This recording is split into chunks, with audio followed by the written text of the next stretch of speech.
പോയിട്ട് വാ, കുട്ടികളൊക്കെ ഇല്ലേ, എല്ലാവരും കൂടി അടിച്ചു പൊളിക്ക്. അവളുടെ തോളത്ത് തട്ടിക്കൊണ്ട് വിഷ്ണു പറഞ്ഞതും അമ്മാള് പെട്ടെന്നൊന്ന് ഉയർന്നു പൊങ്ങി അവൻ്റെ കവളിൽ ഒരു മുത്തം കൊടുത്തു. എന്നോട് ഇഷ്ടമില്ലെങ്കിലും എനിക്കെൻ്റെ ജീവൻ്റെ ജീവനാട്ടോ, അത് പറയുകയും അവളുടെ മിഴികൾ നിറഞ്ഞു വാർന്നു. ആ കണ്ണീരിനിടയിലും വിഷ്ണുവിനെ നോക്കിയൊന്ന് ചിരിക്കുവാൻ ശ്രമിച്ചുകൊണ്ട് മാളു പെട്ടെന്ന് ബാഗെല്ലാം എടുത്ത് വെളിയിലേക്ക് ഇറങ്ങിപ്പോയി. താഴെ എത്തിയപ്പോൾ എല്ലാവരും ആഘോഷത്തിലാണ്. പ്രഭയപ്പച്ചിയും മീരിയും ഒക്കെ നന്നായി അണിഞ്ഞൊരുങ്ങിയിട്ടുണ്ട്. കുട്ടികൾ അതിനേക്കാൾ മെച്ചത്തിലാണ് ഒരുങ്ങി നിൽക്കുന്നത്. ക്രീം കളർ കുർത്തയും കസവും മുണ്ടുമെടുത്ത് സിദ്ധുവേട്ടൻ ഇറങ്ങി വന്നപ്പോൾ അമ്മാളും ഒന്ന് പുഞ്ചിരിച്ചു. മോളെ, വിഷ്ണു എവിടെ? റൂമിലുണ്ട്, കുളിക്കാനോ മറ്റോ കയറുകയാണെന്ന് തോന്നുന്നു.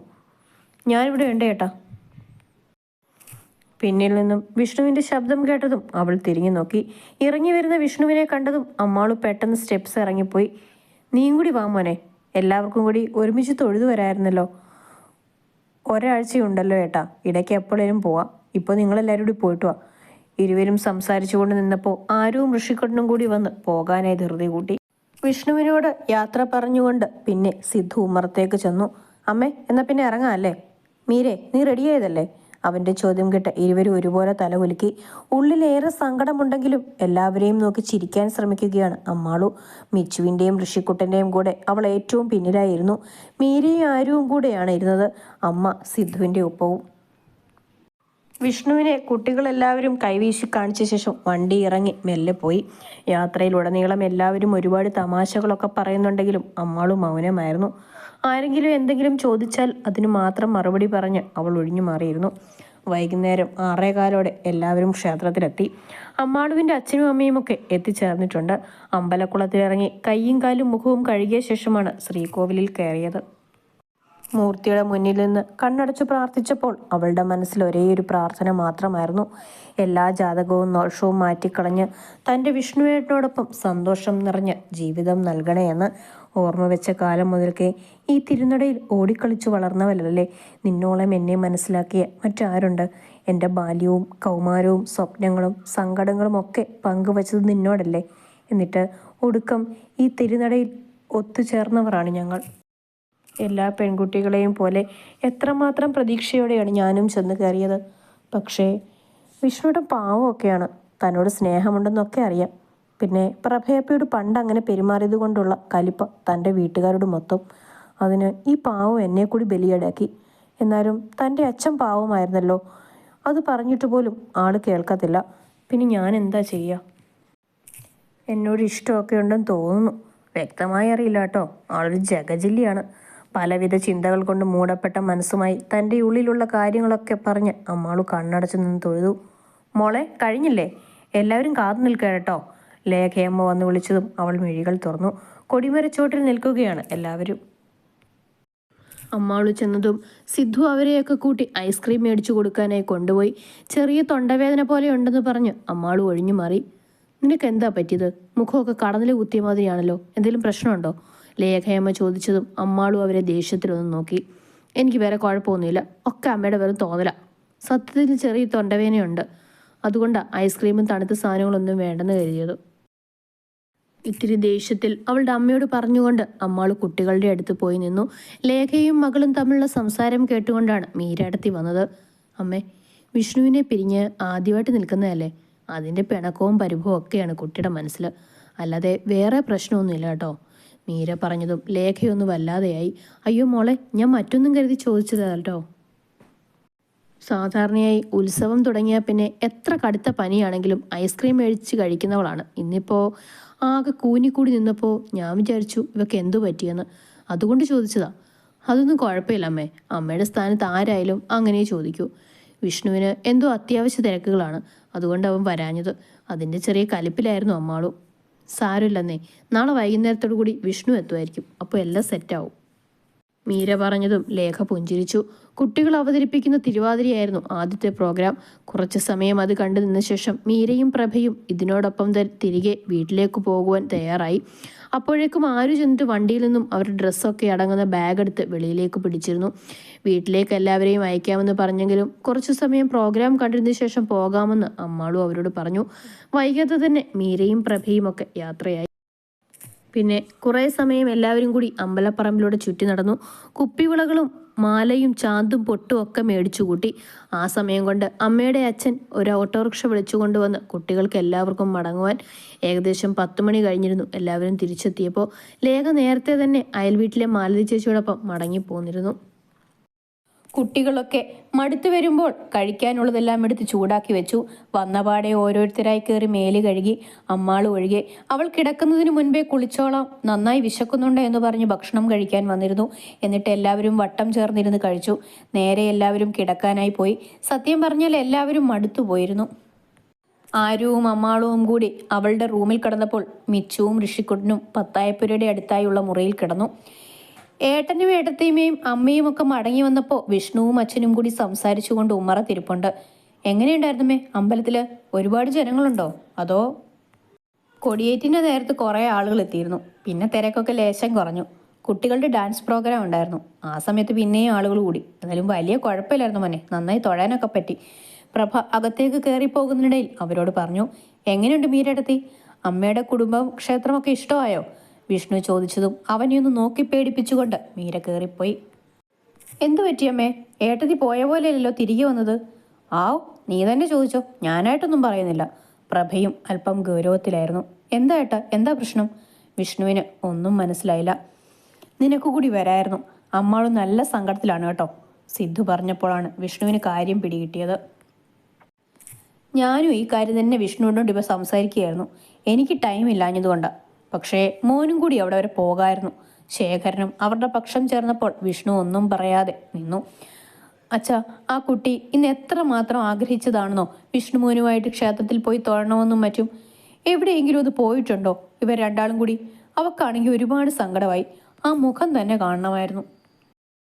ഞങ്ങളെല്ലാവരും പ്രാർത്ഥിച്ചിട്ട് ഇറങ്ങിയിട്ടും അമ്മാള് ശ്രീകോവിലിന്റെ മുന്നിൽ നിൽക്കുകയായിരുന്നേ. കുറേ നേരം കഴിഞ്ഞു. അവളുടെ അമ്മ ചെന്ന് വിളിച്ചപ്പോഴാണ് കണ്ണ് തുറന്നത്. അപ്പോഴേക്കും ആ കണ്ണൊക്കെ നിറഞ്ഞൊഴുകിയെന്നേ. പാവ എൻ്റെ കുട്ടി, അതൊരു പൊട്ടിക്കാളിയാച്ചാ. ഈ ബഹളവും ശബ്ദവും ഒക്കെ ഉണ്ടെന്ന് മാത്രമേ ഉള്ളൂ. ആളൊരു ശുദ്ധഗതിയാ. അത് പറഞ്ഞപ്പോൾ മീരയുടെ വാക്കുകൾ ഇടറി. വേഗം തന്നെ അവളും അകത്തേക്ക് പോയി. പ്രഭേ, കഴിക്കാൻ എടുത്തു വെക്ക്, നേരം കുറയായില്ലേ. അച്ഛൻ എഴുന്നേറ്റ് ചെന്ന് ഡൈനിങ് റൂമിലിരുന്നു. വിഷ്ണുവും അച്ഛനും കൂടി ഇരുന്നാണ് ആഹാരം കഴിച്ചത്. മീരേടത്തി പറയുന്ന വാക്കുകൾ കേട്ടപ്പോൾ വിഷ്ണുവിന് സങ്കടമായി. കഴിച്ചെഴുന്നേറ്റ് അവൻ വേഗം റൂമിലേക്ക് പോയി. എന്നിട്ടൊരു കുർത്തയും കസവും മുണ്ടും എടുത്ത് കവറിൽ വെച്ചു. ഫ്രഷായി വന്ന ശേഷം വേഷം മാറി മറ്റൊന്ന് ധരിച്ച് അവൻ താഴേക്ക് ഇറങ്ങി വന്നപ്പോൾ മീരേട്ടത്തി മാത്രമേ ഉള്ളൂ ഹാളിൽ. എല്ലാവരും കിടന്നു ഏട്ടത്തി. അവൻ്റെ ശബ്ദം കേട്ടതും മീര മുഖമുയർത്തി. എങ്ങോട്ടാ മോനെ ഈ സമയത്ത്? ഞാൻ അമ്മാളിൻ്റെ അടുത്തേക്ക് പോവാ ഏട്ടത്തി. ഇപ്പോഴോ? കാലത്ത് എഴുന്നേറ്റ് പോയി അവളോടൊപ്പം നിർമാല്യം തൊഴാമെന്ന് കരുതിയതായിരുന്നു. ഇനിയിപ്പോൾ വെളുപ്പിന് എഴുന്നേറ്റ് പോകുന്നതിന് നല്ലത് ഇപ്പോൾ തിരിക്കുന്നതാ. ചെറിയൊരു മന്ദഹാസത്തോടെ വിഷ്ണു പറഞ്ഞു. മോനെ, ഞാൻ പെട്ടെന്ന് അങ്ങനെയൊക്കെ സംസാരിച്ചത് കൊണ്ടാണോ? മീരയ്ക്ക് സങ്കടമായി. ഹേയ് അല്ലെന്നേ, എന്തായാലും നാളെ വെളുപ്പിന് പോകാമെന്ന് കരുതിയിരിക്കുകയായിരുന്നു.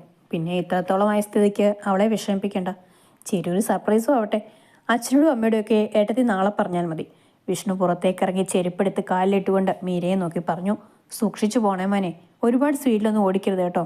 ഏയ് ഇല്ലെന്നേ, ഏട്ടത്തി വാതിലടച്ചോളൂ. അവൻ പറഞ്ഞതും മീര പുഞ്ചിരിയോടെ തലയാട്ടി. മിച്ചുവും ഋഷിക്കുട്ടനും ഒരുമിച്ചാണ് കിടന്നതെങ്കിലും അവന് രാത്രിയായപ്പോൾ പേടിയായി. ആരു ചേച്ചിയും കൂടെ വിളിക്കൂ എന്ന് പറഞ്ഞ് ഋഷിക്കുട്ടൻ ബഹളം വെച്ചപ്പോൾ മറ്റൊരു ഗത്യന്തവുമില്ലാതെ മിച്ചു എഴുന്നേറ്റിയെന്ന് ആരുവിനെ വിളിച്ചു. അമ്മാളുവും ആരുവും കൂടി കഥകളൊക്കെ പറഞ്ഞിരിക്കുകയായിരുന്നു. എന്നിട്ട് അമ്മാളു വന്ന് കുളിക്കാനായി കയറിയതാണ്. ആ സമയത്താണ് മിച്ചു വന്ന് വാതിലിൽ കൊട്ടുന്നത്. ആരു ചെന്ന് വാതിൽ തുറന്നപ്പോൾ കുട്ടികൾ രണ്ടും വെളിയിലുണ്ട്. എന്താടാ, എന്തു പറ്റി? ഒന്നുമില്ല ചേച്ചി, ഇവന് ഭയങ്കര പേടി. ആരു ചേച്ചി കൂടെ കൂട്ടണമെന്ന് പറഞ്ഞ ഒരേ ബഹളം, അതുകൊണ്ട് വന്നതാ. ഷോ, പേടിപ്പിച്ചില്ലടാ നീ. ഞാൻ കരുതി എന്തു പറ്റിയെന്ന്. അവൾ അവൻ്റെ തലയിലൊന്ന് വിരലുകൾ കൊണ്ട് ചികഞ്ഞു. അപ്പോഴേക്ക് അമ്മാൾ അകത്തു നിന്ന് എന്താണെന്ന് വിളിച്ചു ചോദിച്ചു. കാര്യമറിഞ്ഞതും അവൾ വാഷ്റൂമിൽ നിന്ന് ഉറക്ക ചിരിച്ചു. എല്ലാവർക്കും കൂടി ഈ റൂമിൽ കിടക്കാമെന്ന് മിച്ചു പറഞ്ഞപ്പോൾ അമ്മാളും അത് എതിർത്തു. കാരണം അവളുടെ ഒരു സിംഗിൾ കട്ടിൽ മാത്രമേ ഉള്ളൂ ആ റൂമിൽ. അവിടെ രണ്ടാൾക്ക് കഷ്ടി കിടക്കാൻ പറ്റൂ. അങ്ങനെ മൂവരെയും അമ്മാളു പത്തായപ്പരുടെ അടുത്തുള്ള റൂമിലേക്ക് തന്നെ പറഞ്ഞു വിട്ടു. മാളൂട്ടാ, എന്നാ പിന്നെ ഞങ്ങൾ പോയി കിടക്കുക. ഈ വാതിൽ ചാരി ഇട്ടിട്ടുള്ളൂ കേട്ടോ. ആരു പറഞ്ഞതും കുഴപ്പമില്ല, പൊയ്ക്കോളൂ എന്ന് അമ്മാളു വിളിച്ചു പറഞ്ഞു. വാതിൽ പുറത്തുനിന്നും ചാരിയിട്ട ശേഷം അവരിറങ്ങി ഹാളിൽ വന്നപ്പോൾ ലേഖ വന്ന് വാതിൽ തുറന്നു. നോക്കിയപ്പോൾ ചെറിയച്ഛൻ. ചെറിയച്ഛ, ഇതെന്തു പറയുവായോ? ആരോ ഋഷിക്കുട്ടനും കൂടി ഓടി അവൻ്റെ അരികിലേക്ക് ചെന്നു. എല്ലാവരും കിടന്നായിരുന്നോ? അവൻ ചെറിയ ചമ്മലോടുകൂടി അകത്തേക്ക് കയറി വന്നു. അമ്പലത്തിൽ നിന്ന് വന്ന് എല്ലാവരും ഒന്ന് മേലൊക്കെ കഴുകി വന്ന് ഭക്ഷണം കഴിച്ച നേരം ആയുള്ളൂ മോനെ. വാ ഇരിക്കെ, അമ്മായി കഴിക്കാൻ എടുക്കാം. ലേഖ ഒരു കസേര വലിച്ച് അവൻ്റെ അടുത്തേക്ക് നീട്ടിയിട്ട് കൊടുത്തു. ഏയ് ഒന്നും വേണ്ട, ഞാനിപ്പോൾ കഴിച്ചിട്ട് ഇറങ്ങിയതേ ഉള്ളൂ. അമ്മാവൻ കിടന്നോ? ഷുഗറിൻ്റെയൊക്കെ ഗുളിക കഴിക്കുന്നതുകൊണ്ട് വേഗം ഉറങ്ങും. ഇരിക്കുക കേട്ടോ, ഞാൻ വിളിക്കാം. ലേഖ പറഞ്ഞതും അവനവരെ തടഞ്ഞു. കിടന്നോട്ടെ, ഇനി വിളിക്കണ്ട, നാളെ കാണാമല്ലോ. എന്നിട്ടവൻ കുട്ടികളുടെ നേർക്ക് തിരിഞ്ഞു. നിങ്ങളെന്താ ഇതുവരെയായിട്ടും കിടക്കാൻ പോകഞ്ഞത്? അപ്പോൾ സംഭവിച്ച കാര്യങ്ങളൊക്കെ ആരും അവനോട് പറഞ്ഞു. പോയി കിടന്നു, നേരെ ഒരുപാടായി. വിഷ്ണു എഴുന്നേറ്റതും അവനോട് ഗുഡ് നൈറ്റ് പറഞ്ഞുകൊണ്ട് കുട്ടികൾ മൂവരും പോയി. ലേഖ കാണിച്ചു കൊടുത്ത റൂമിലേക്ക് ഒരു കള്ളച്ചിരിയോടെ വിഷ്ണു നടന്നു ചെന്നു. പാതിചാരിയ വാതിൽ അവനൊന്ന് തള്ളി. എന്നിട്ട് അകത്തേക്ക് കയറി ഡോറ് ലോക്ക് ചെയ്തു. അമ്മാള് കുളി കഴിഞ്ഞിറങ്ങി വന്നതും പിന്നിൽ നിന്നും ആരോ ഒരാൾ അവളുടെ വായ മൂടി പിടിച്ചു. ഉറക്കെ അലറി വിളിക്കാൻ ശ്രമിക്കുന്നുണ്ടെങ്കിൽ പോലും ശബ്ദം വെളിയിലേക്ക് വന്നില്ല അവൾക്ക്. ഒരു കൈ കൊണ്ട് വായ മൂടിയവൻ മറു കൈ കൊണ്ട് അവളുടെ വയറിൽ പിടിച്ച് നേരെ ബെഡിന്റെ അരികിലേക്ക് കൊണ്ടുപോയി. കിടന്ന് കുതറിക്കൊണ്ട് ഒരു പ്രകാരത്തിൽ പെണ്ണ് തിരിഞ്ഞതും തൊട്ടുമുന്നിൽ വിഷ്ണു. അവനെ കണ്ടതും അമ്മാളു വന്ദിച്ചു. എന്നിട്ട് ചുറ്റിനും നോക്കി. എന്തു പറ്റി? എൻ്റെ കൊച്ചിന് സങ്കടമായിപ്പോയോ വിഷ്ണുവേട്ടനെ കാണാഞ്ഞിട്ട്? ചോദിച്ചുകൊണ്ട് അവൻ അമ്മാളുവിനെ പിടിച്ച് തന്നിലേക്ക് ചേർത്ത് നിർത്തി. ഒരക്ഷരം പോലും മിണ്ടാതെ അവൾ അവനെ തന്നെ നോക്കി നിന്നു. അപ്പോഴേക്കും അവളുടെ കണ്ണൊക്കെ നിറഞ്ഞു വന്നിരുന്നു. സങ്കടമായോ? ഈ കരച്ചിലൊന്ന് നിർത്ത് പെണ്ണേ നീ. ഞാൻ ഇനി വന്നില്ലേ, പിന്നെന്താ? അപ്പോഴേക്കും അവൾ വിഷ്ണുവിനെ ഇറുക്ക പുണർന്നു. ഞാൻ കരുതി എന്നെ ഇഷ്ടമില്ലാത്തതുകൊണ്ട് വരില്ലെന്ന്, അതാ സങ്കടമായത്. അതല്ലേ വന്നത്? നീ ഇങ്ങനെയൊക്കെ ചിന്തിച്ചു കൂട്ടുമെന്ന് എനിക്കറിയായിരുന്നു. അതാണ് ഈ രാത്രി തന്നെ ഇങ്ങോട്ട് തിരിച്ചത്. എങ്കിൽ പിന്നെ ഞങ്ങളുടെ ഒപ്പേട്ടന് വന്നാൽ പോരായിരുന്നോ? നാളെ നീ നിർമ്മാല്യം തൊഴുമ്പോൾ സർപ്രൈസായിട്ട് നിന്റെ അരികിൽ വന്ന് നിൽക്കണമെന്നൊക്കെ പ്ലാൻ ചെയ്തതാ. പക്ഷെ എല്ലാം തെറ്റിപ്പോയി. വിഷ്ണു പറഞ്ഞതും അമ്മാളു അവനിൽ നിന്നും അകന്നു മാറി ആ മുഖത്തേക്ക് നോക്കി. സത്യമാണോ? അത് ചുമ്മാ. ഞാൻ എന്തിനാടി നുണ പറയുന്നേ? നിനക്ക് വിഷമമായിട്ട് ഇരിക്കുവാണെന്ന് ഏട്ടത്തി അമ്മയൊക്കെ വന്ന് പറഞ്ഞു. എന്നാൽ പിന്നെ ഇന്ന് തന്നെ പോരാന്ന് കരുതി. അല്ലെങ്കിൽ ഉറപ്പായും നാളെ കാലത്തെ ഞാൻ വന്നേനെ. ഷോ, ഞാനാണ് എല്ലാം കളഞ്ഞു കുളിച്ചതല്ലേ വിഷ്ണുവേട്ടാ? അല്ലാണ്ട് പിന്നെ ആരാ? ഇന്നൊരു രാത്രി നിനക്കിവിടെ കിടന്നുകൂടായിരുന്നോ? അങ്ങനെയെങ്കിൽ ഇതുപോലെ ഒന്നും സംഭവിക്കില്ലായിരുന്നു. എനിക്ക് കാണാണ്ടിരിക്കാൻ പറ്റില്ലെന്നേ, അതാ സോറി. അവൾ തൻ്റെ വലത് കാതിൽ പിടിച്ചുകൊണ്ട് അവനെ നോക്കി ക്ഷമ പറഞ്ഞു. അതല്ലേ ഞാനും വേഗം പോന്നത്. എനിക്കും പറ്റുന്നില്ലായിരുന്നു എൻ്റെ അമ്മാളോടിനെ കാണാതെ ഇരിക്കാൻ. എന്താ ഇപ്പോൾ വിളിച്ചേ? കേൾക്കട്ടെ ഒന്നൂടെ? അവൾ വിഷ്ണുവിൻ്റെ നെഞ്ചിൽ പിടിച്ചുകൊണ്ട് ചെറുതായി ഇടിച്ചു. ഇനി വിളിക്കില്ല, അതൊക്കെ അപ്പം കേട്ടോണം പറഞ്ഞുകൊണ്ട് അവൻ ഷർട്ട് ഉരിമാറ്റിയപ്പോൾ അമ്മാളും അത് പിടിച്ചു മേടിച്ചു. അഴയിലിട്ട ശേഷം ഓടി വന്ന് വീണ്ടും അവനോട് ചേർന്ന് നിന്നു. പറ വിഷ്ണുവേട്ടാ, എന്താ ഇപ്പോൾ വിളിച്ചേ? ഞാൻ കേട്ടില്ലല്ലോ, ഒന്നുകൂടെ പ്ലീസ്. സമയം പോയി, വന്ന് കിടക്ക പെണ്ണേ, നേരം കളയാതെ. അവൻ ബെഡിലേക്കിരുന്ന് ഒന്ന് നോക്കി. സ്പേസ് കുറവായിട്ടാ, ഞാൻ ഇവിടെ നിലത്ത് കിടന്നോളാം. അവൻ്റെ നോട്ടത്തിൻ്റെ അർത്ഥം മനസ്സിലായതും അമ്മാള് വേഗം പറഞ്ഞു. ആരാ പറഞ്ഞത് സ്പേസ് കുറവാണെന്ന്? ഇതൊക്കെ തന്നെ ധാരാളം, നീ വന്ന് കിടക്കാൻ നോക്ക്. അയ്യോ വിഷ്ണുവേട്ട, നമുക്ക് രണ്ടാൾക്കും കൂടി കിടക്കാനുള്ള ഇടയില്ല. ഞാൻ നിലത്ത് കിടന്നോളാന്നേ. നിനക്ക് അത്രയ്ക്ക് വിശ്വാസമില്ലേ കുഴപ്പമില്ല, നമുക്ക് രണ്ടാൾക്കും കൂടി നിലത്ത് കിടക്കാം എന്ന് പറഞ്ഞുകൊണ്ട് വിഷ്ണു ബെഡ്ഷീറ്റ് എടുത്ത് തറയിൽ വിരിച്ചു. പില്ലോയും എടുത്തിട്ട ശേഷം അവനാണ് ആദ്യം കിടന്നത്. വിഷ്ണുവേട്ടാ, കഷ്ടമുണ്ട് കേട്ടോ. ആദ്യമായിട്ട് വന്നിട്ട് നിലത്ത് കിടക്കുക, ഒന്ന് എഴുന്നേറ്റ്, എന്നിട്ട് ഇവിടെ കയറി കിടക്കുക. അമ്മാളും ഏറെ നിർബന്ധിച്ചെങ്കിലും വിഷ്ണു അവിടെ തന്നെ കിടന്നു. ഒടുവിൽ വേറെ ഗത്യന്തരമില്ലാതെ അമ്മാളും അവൻ്റെ അരികിലേക്ക് ചേർന്നു. അപ്പോഴേക്കും വിഷ്ണു തൻ്റെ വലതുകരം എടുത്ത് നീട്ടി. അവൻ്റെ കൈത്തണ്ടയിൽ കയറിക്കിടന്നുകൊണ്ട് അവൾ ചുരുണ്ടുകൂടി. പെട്ടെന്നായിരുന്നു അവനൊന്ന് തിരിഞ്ഞു വന്നത്. തൻ്റെ ഇടം കൈകൊണ്ട് അവളെ മുറുക്ക പുണർന്നപ്പോൾ അമ്മാളുവിൻ്റെ ശരീരത്തിൽ ഒരു വിറയലായിരുന്നു. അല്പം കൂടി അവൻ അവളെ ചേർത്തപ്പോൾ പെണ്ണ് പിടഞ്ഞുപോയി. വിഷ്ണുവേട്ടാ, അവൾ മെല്ലെ കുറുകെ വിളിച്ചുകൊണ്ട് അവൻ്റെ കഴുത്തിടുക്കിൽ മുഖമൊളിപ്പിച്ചു. ആ നെഞ്ചിലെ നനുത്ത രോമങ്ങൾ അവളുടെ കവിളിലൂടെ മെല്ലെ തൊട്ട് തലോടി.